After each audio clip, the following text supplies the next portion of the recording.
So, something that's been on my mind lately, and it's the fact that I was talking to a buddy the other day, and he hasn't had his child yet, but his wife are thinking about getting pregnant.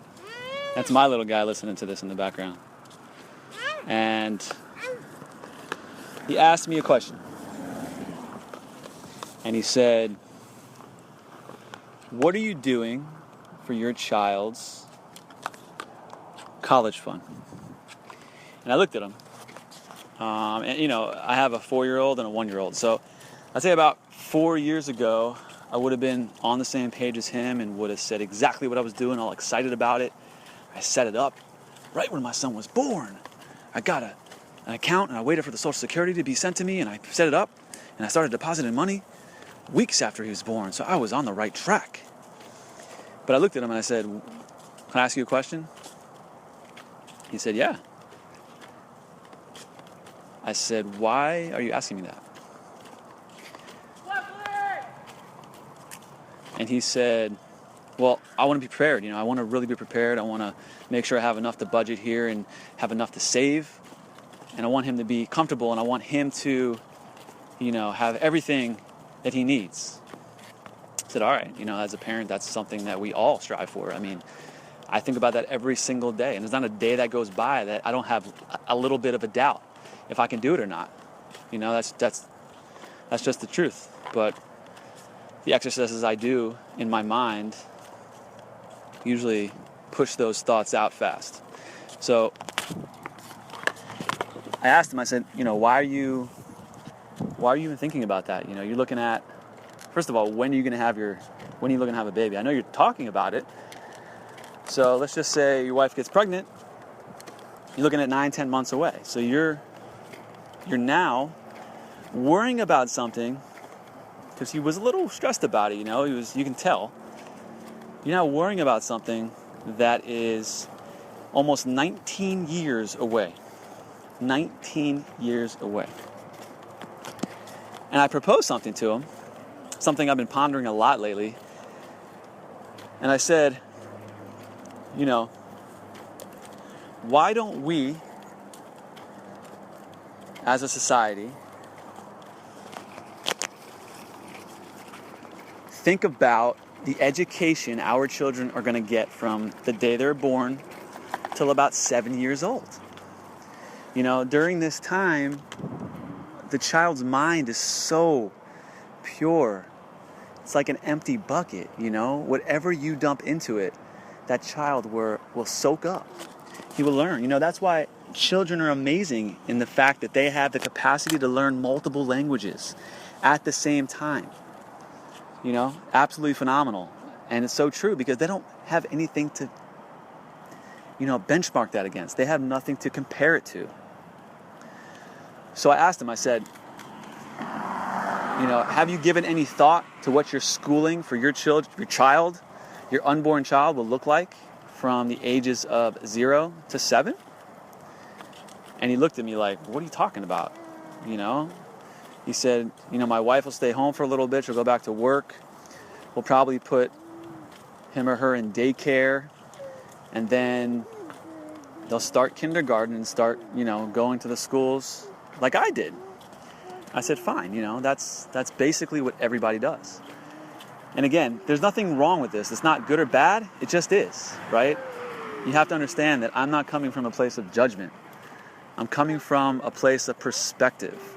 It's all about perspective in my mind. And I'm here to give you a different side, if that's a side you haven't heard before. And if it's a side you've heard, then you know what? That's the same perspective as I have.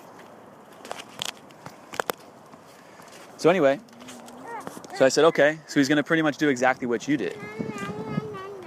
So I asked him a question. I said, "What do you do right now?" And he's actually an attorney. He said, you know what I am. I'm an attorney. I work at a law firm. So I asked him,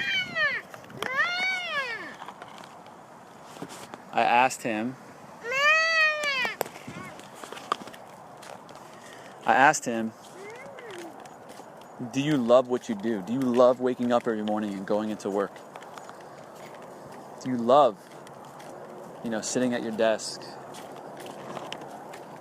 and because he's a patent attorney, so he's not even in the courtroom, and churning out papers for other people's inventions and great ideas.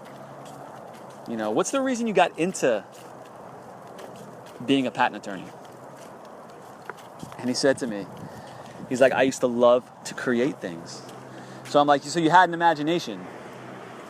You had a beautiful imagination that was somewhere along the line suppressed, right?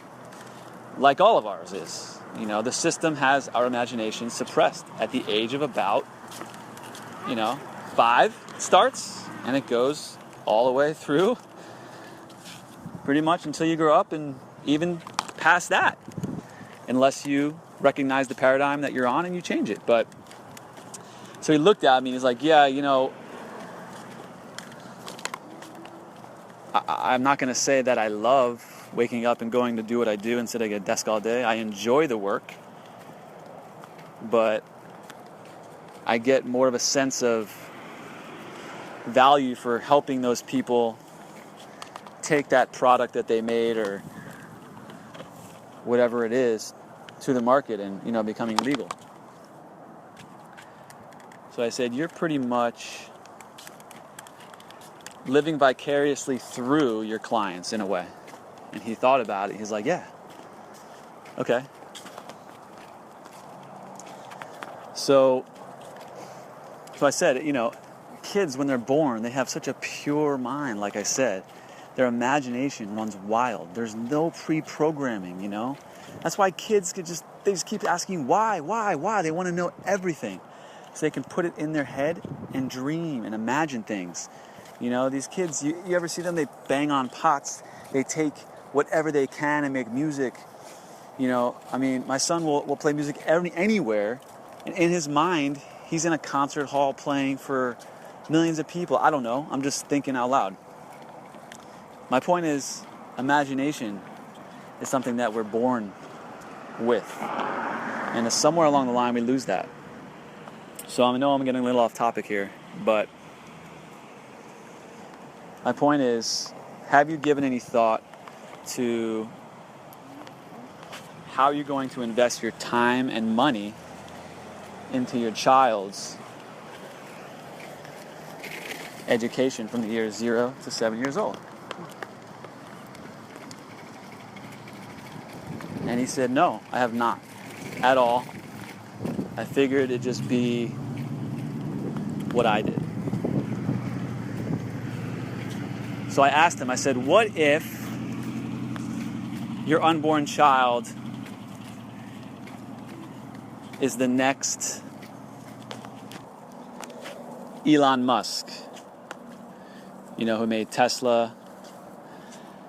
And his imagination is so wild and so far out there that people just think he's crazy.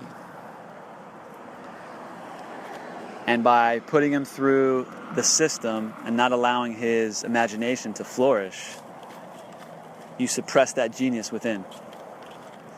And he never has a chance to become what his soul was fully put on this earth to do.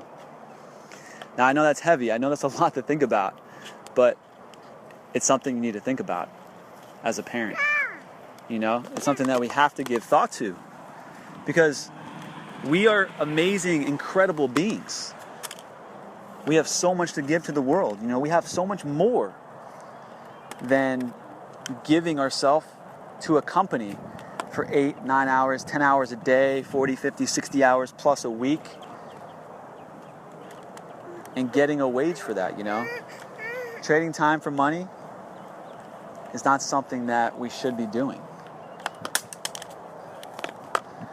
We should be paid based on the value we give to others, the love we share for others. And he was thinking about that, and I could tell his wheels were turning, but, he really wasn't into it. He didn't think it was something he really cared too much for, because he basically said, well, I turned out okay. And I said, yeah, you turned out okay, right? And that was his words. Did you turn out the way you dreamt you would when you were younger? He's like, well, not really. I thought I'd be doing this and doing that by the time I was 20, 25. So basically what he was telling me is that he had dreams that were put to the wayside because he needed to follow other people's dreams. Maybe his parents' dreams of him going to college. He was the first one to go to college in his family. That's great. College is something that is an amazing experience. I feel like you definitely get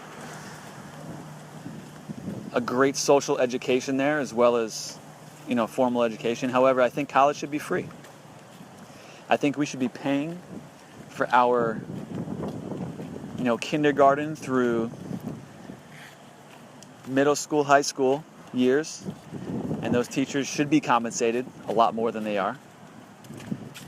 And it should be a more play-based setup, more of a Waldorf-style education when they're younger.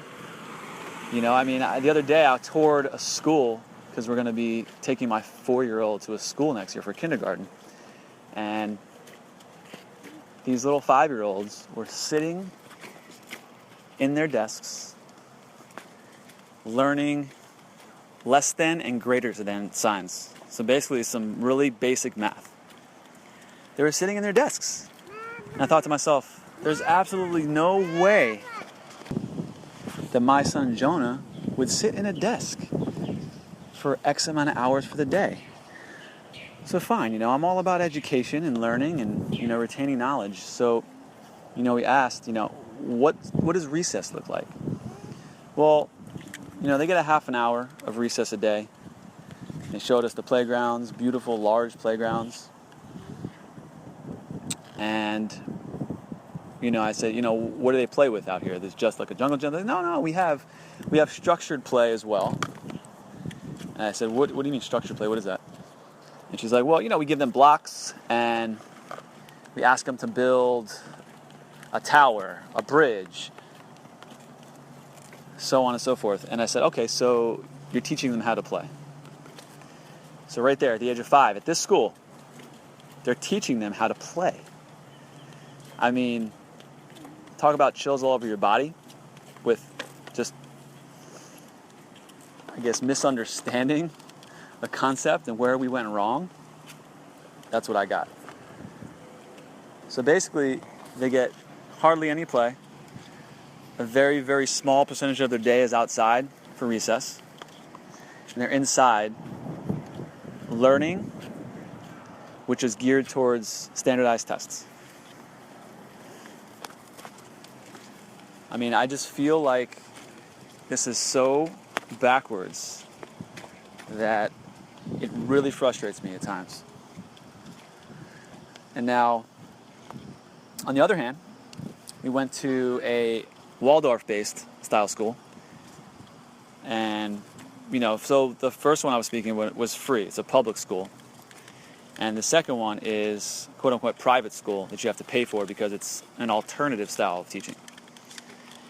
I don't know when our roots and how kids should naturally be taught and naturally live within their environment became an alternative method to teaching, but that's how it is. It was probably at the turn of the industrial age where, people were put in classrooms to be taught how to basically work in factories, right? Factory lines, if you think about it, you do the same thing over and over. You have to understand what you're doing. You have to work well with others. And you're pretty much repeating the process over and over. And that's what you do now. As an attorney, as an accountant, which I am, we do the same thing over and over on a weekly, monthly, quarterly, annual basis. Quarterly financials, annual financials, you do the same thing over and over. It's so repetitive. So anyway, at this Waldorf-based school, we walked in, and we actually did a little simulated day. So we dropped our son off as if he was going to be going to school, and we dropped him off outside. From 8 o'clock to 9 o'clock in the morning. From 9 o'clock to 10 o'clock in the morning.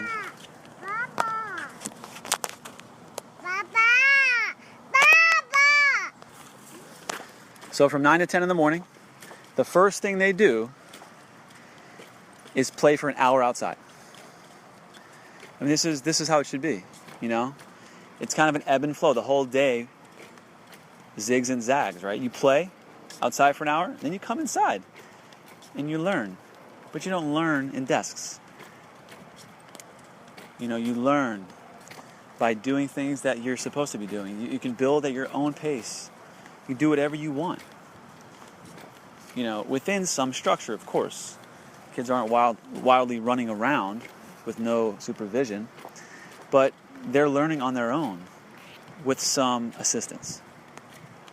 Then they go outside again, and the great thing about this is that we walked up to the school, and right inside the school we saw all these galoshes and all these raincoats. I'm like, oh, this is awesome! Like these little kids' raincoats. So we're like, you know, what is that for? Maybe when their parents come to pick them up, they have to wear those, you know, so they don't get soaking wet. So we asked them, I said, you know, what are these for? They're like, oh, the days that it rains in the morning, you know, as long as it's not dangerous, there's no lightning or anything, they still go out and play. They just put their galoshes on, they put their raincoats on, and then we always have a change of clothes for them so they can change when they come in. The other school we went to told us that when it rains, which it often does in Florida, whether it's in the winter, fall, spring, summer, doesn't matter. It rains a lot in Florida. They don't even get recess. They go inside the gymnasium, so they're not being exposed to the outside at all on those days, which, you know, sometimes could be, you know, a few times a week. Again, the regular public school, we asked about art and any type of drama or, you know, the arts in general. They said, yes, we do the arts. They have one elective art class every 8 days. So you're saying that some weeks they don't even get art. So what are they learning most of the time? Well, you know, math, history, science is a big one. We have a lot of kids that are really, really good in science, which is, again, I have to say it again, I'm not judging here. I'm simply stating my experience from my perspective. It's not good, it's not bad, it just is. And in my perspective, it seems silly to me. Again, that's my perspective. The Waldorf style school is, I'd say, 90% the arts, imagination. They have these festivals where the kids dress up as kings and queens and, you know, princes and princesses and all these wonderful magical characters that you find in all the children's books, right? I mean, we're giving them all this amazing material through children's books, and then we're saying and doing something else when they go into the real world, right? So it's such a different paradigm, it's such a different dynamic between these two schools that it blows me away. So to kind of get back to the original point I was making, could you see the difference of what a child who went to a Waldorf or Montessori style schooling, you know, for kindergarten, maybe into middle school, versus someone who goes to regular public school type system? I mean, in my mind, there's absolutely no doubt which one I would choose and how they'd be so different. And just because I choose one way doesn't mean you choose the same way. Again, it's all perspective, you know. If success is very different and very personal to everybody. If success to you is becoming, you know, some big corporate, you know, CFO, CEO, then you know what? That's awesome. My main concern, I guess, or my main focus is that, you know, you're 100% fulfilled no matter what you're doing. And oftentimes when I speak to people in the corporate world, you know, especially even as they get higher up, I mean, seemingly these people that have it all, right, don't have anything inside. It sounds crazy, right? I mean, I work with people that, have all the money they could ever need in the bank. They have all of their children's college funds taken care of. They have their retirements. Everything is done for them, right? But there's no sense of purpose in their life. And they feel that eventually. And that's what I'm talking about. I want to bring up my children with a sense of purpose.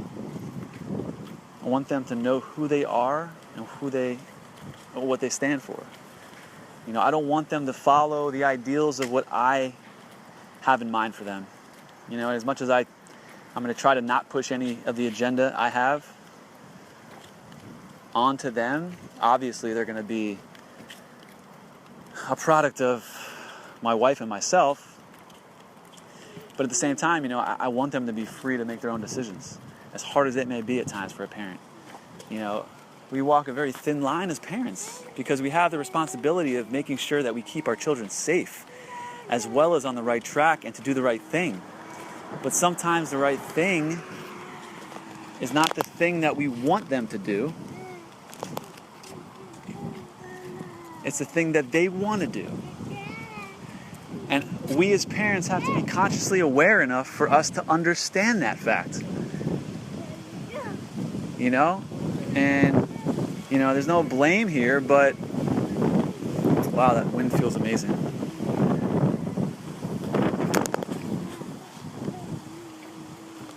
Anyway, there's no blame here whatsoever, but we are so stuck in society that's so,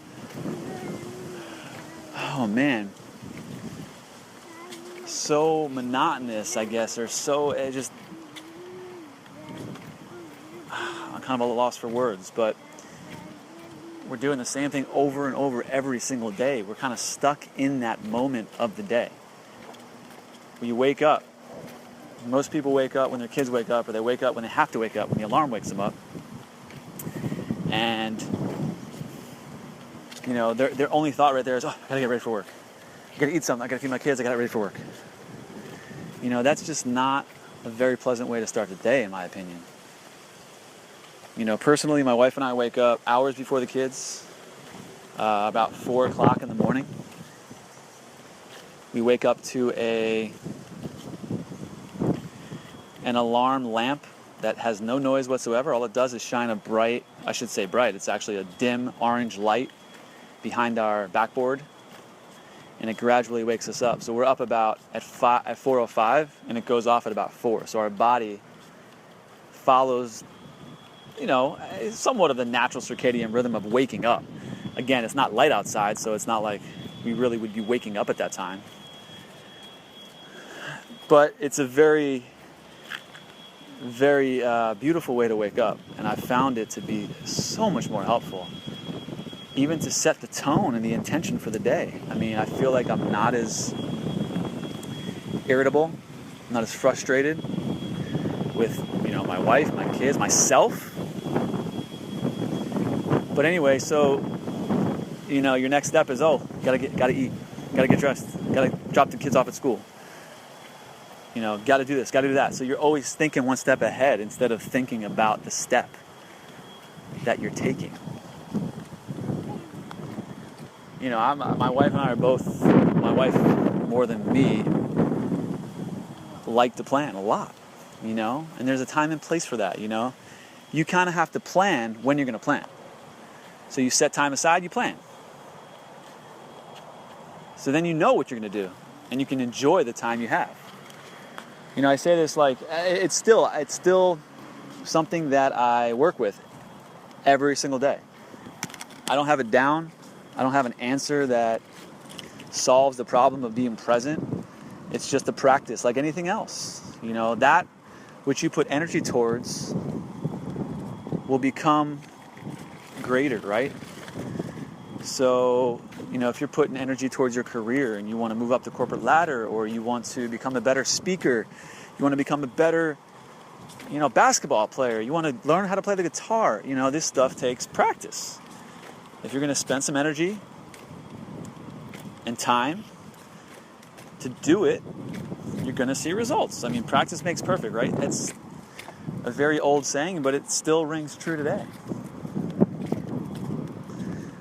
So, at first, when I thought about being more positive, I always thought of myself as a positive person. But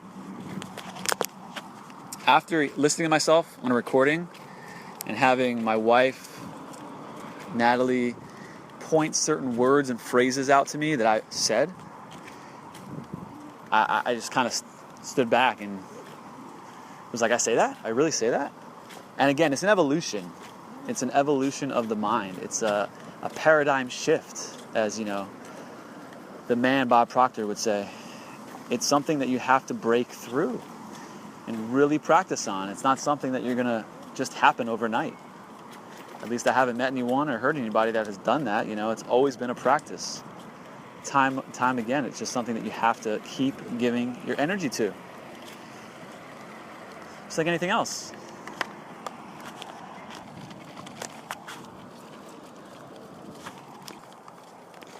You need to listen to the audiobooks. You need to read the books. But as well, you need to practice.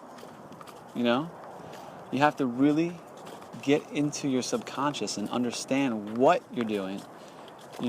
Really talk to your parents and listen to them. How do they talk? Once I started changing my paradigm, things became so apparent, so obvious. And the change, it's hard. It's hard for a lot of people, because it could be offensive to your family. Natalie and myself went through a huge paradigm shift with our diet. I have been asymptomatic for almost 5 years now from my Crohn's. A dis-ease that the doctors said I would live with for the rest of my life, but I have not. Natalie has also cured some of her upper GI issues. And it's not only diet, a lot of this is keeping a positive mind and knowing and having faith in the universe. It's the worry and stress that really hurts most of us. It really does. And I noticed that, with Crohn's specifically, yes, food, I noticed irritated it for sure, but I look back in all the really, really stressful times in my life. When I first went up to college, not knowing what to expect, when I was, getting ready to propose to my fiance at the time, which is now my wife, and there's countless other times as well. I noticed that I had bouts of Crohn's that were extremely bad and didn't feel good at all right at about those times. And that was my body's response to stress. That was how stress manifested in my body. So keeping my mind clean, doing meditative and mindfulness practices is a huge deal for me. My life depends on it, right? It does, because I want to have the vitality and the youthfulness to be able to hang out with my kids, and run around. I know it sounds cliche, right? But it's true. There's so many people that are overweight and out of shape in this world, in this nation, really. And that's a whole other topic. We can discuss it another time, but it really hits all factors, your health, your wealth, your love, and your happiness. You have to have them all. You have to have them all in balance to be fulfilled. And once you find your passion, you find your peace. It might take a while. It might not take a while. One of my favorite authors, Jake Ducey, he's like 26 years old. He first published his book when he was like 22. The kid has crazy perspective and he's so young. It doesn't matter the age you are. He understands it. He gets it. And he's living his dream. He speaks all around the world. And he's the real deal. He really has a beautiful voice. And it's something that everybody should listen to. I mean, kids, any age, needs to listen to this stuff. Because if you have a positive mindset when you're young, then you're set, because it'll become part of your paradigm. You know, if you look at anyone who's made a life for themselves, right, they all speak about pretty much the same things. You know, they show gratefulness. They're always keeping a positive mindset. They do some type of spiritual work, whether it's meditation or other work. But they're always working on themselves, their self-development. You know, Tony Robbins, I don't know if you've ever seen his documentary, I Am Not Your Guru. If you haven't, I highly recommend it. I mean, he is an absolute monster in the best sense of the word.